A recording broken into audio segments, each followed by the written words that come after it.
बिस्मिल्लाहिर्रहमानिर्रहीम। मेरा नाम है doctor Junair. I am consultant dermatologist, cosmetologist and hair transplant surgeon at Junair Mir hair transplant and skin laser centre. तो आज हम स्किन से रिलेटेड एक वीडियो बना रहे हैं। अगर आपने अभी तक हमारे चैनल को सब्सक्राइब नहीं किया तो फ़ौरन सब्सक्राइब के बटन पर क्लिक कीजिए और साथ ही घंटी के बटन को दबाना मत भूलिए ताकि आपको हमारी आने वाली वीडियोस बर वक्त मिल सके। शुक्रिया।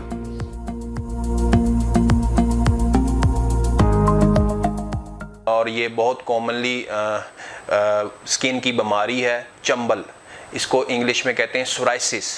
ठीक है, ये एक ऑटो इम्यून डिजीज़ है जिसे जड़ से हम ख़त्म नहीं कर सकते, लेकिन इसको हम कंट्रोल कर सकते हैं। ऑटो इम्यून डिजीज़ क्या होती है ये मैं आपको बताता हूँ। इसमें आपकी बॉडी ऐसे सेल्स बनाती है जो अपने ही सेल्स के अगेंस्ट काम करते हैं, यानी ऑटो इम्यून होते हैं कि हमारी इम्यूनिटी ऐसे सेल्स बनाती है जो अपने ही सेल्स को खाते हैं, उसको डिस्ट्रॉय करते हैं। इसे कहते हैं ऑटो इम्यून डिजीज़। तो जो सोराइसिस है ये ऑटो इम्यून डिजीज़ है। इसको जड़ से हम ख़त्म नहीं कर सकते, लेकिन इसको हम कंट्रोल कर सकते हैं। इंसान की विल हो, पैशन हो तो ये आराम से कंट्रोल हो जाती है। सारी उम्र भी इंसान इसको कंट्रोल कर सकता है। अगर उसमें पैशन है, विल है तो ये आराम से के साथ कंट्रोल हो सकती है। आपकी ज़िंदगी में लोगों को पता ही नहीं चलता कि इसको, अगर आप में पैशन है, विल है, तो इसको चंबल जैसी कोई, सोराइसिस जैसी कोई बीमारी है।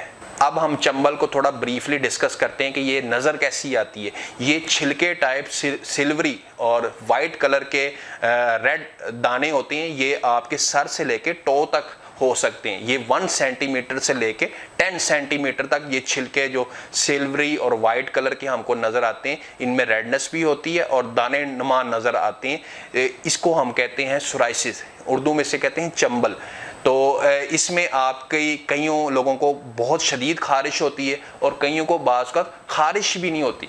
तो इसके जो बढ़ावे के जो इस चीज़ को एग्रीवेट करते हैं वो है खुश्की, यानी खुश्क। सर्दियों में ये बीमारी ज़्यादा नमूदार होती है as compare to summer season, यानी गर्मियों में। यानी जब खुश्की का मौसम आता है सर्दियों में तो ये बीमारी ज़्यादा एग्रीवेट करती है। तो इसका हमने क्या करना होता है, हमने इसको मॉइस्चराइज, अपनी बॉडी को मॉइस्चराइज रखना होता है, पानी का ज़्यादा इनटेक करना होता है। सोराइसिस की कॉमन साइट्स कहाँ हैं, यहाँ जहाँ ये पाया जाता है, ये आपके सर पे हो सकता है, नेल्स पे हो सकता है और जोड़ों पे हो सकता है। ख़ास तौर पे कोहनी, आपके घुटने, यहाँ ये हो सकता है। अगर ये आपके जोड़ों पे है तो इसे सोराइटिक आर्थराइटिस कहते हैं। सोराइसिस की वजह से आपके पूरे जिस्म पे रेडनेस आ सकती है और खारिश हो सकती है।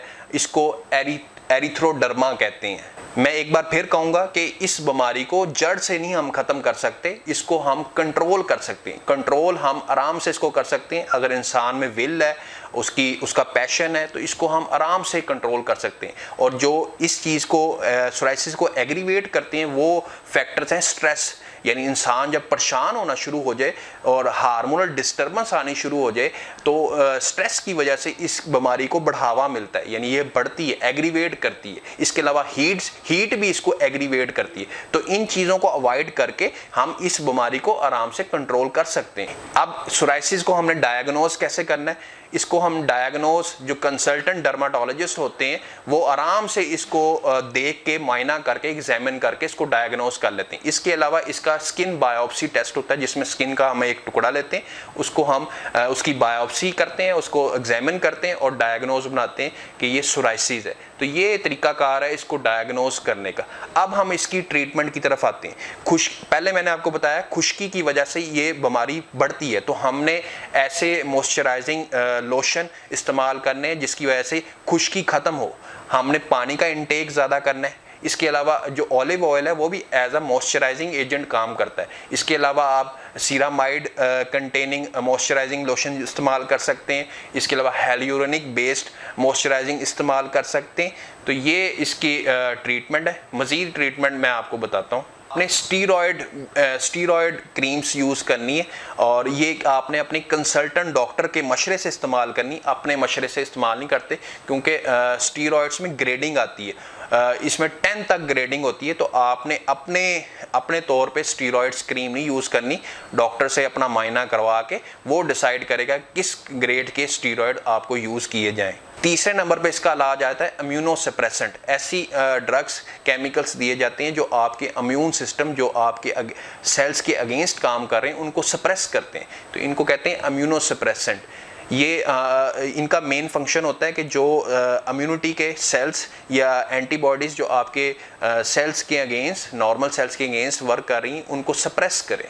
चौथे नंबर पे जो ट्रीटमेंट आ जाती है वो पाकिस्तान में कम है, लेकिन वेस्टर्न कंट्रीज़ में फर्स्ट लाइन ट्रीटमेंट इस्तेमाल होती है। इसको कहते हैं बायोलॉजिकल एजेंट्स। इसमें क्या होता है, ये डायरेक्ट जाके ड्रग्स होती हैं, मैकेनिज्म पे जाके एक्ट करती हैं।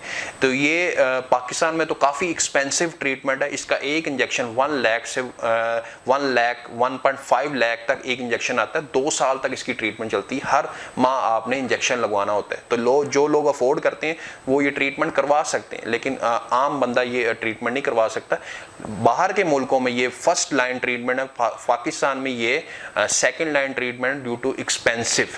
ठीक है, आपको स्किन से रिलेटेड सोराइसिस, कोई स्किन का मसला हो, आप मुझे स्क्रीन पर चल रहा है नंबर, आप अपनी आके मुझे डायरेक्ट फैसलाबाद चेक करवा सकते हैं। ऑनलाइन मुझसे मेरे स्क्रीन पे मेरा नंबर चल रहा है, इससे मुझे गाइडलाइन ले सकते हैं अपनी किसी बीमारी के मुतालिक, फॉर एग्जांपल चंबल, सोराइसिस, खारिश, एलर्जी, हर किस्म की बीमारी का हम अपने सेंटर में इलाज करते हैं। तो आपको किसी किस्म का कोई मसला हो, आप मुझसे कॉन्टेक्ट कर सकते हैं। तो आपको मेरी ये वीडियो कैसी लगी अपने कमेंट्स में लाजमी बताएं और मेरे चैनल को सब्सक्राइब करें। अल्लाह हाफिज़।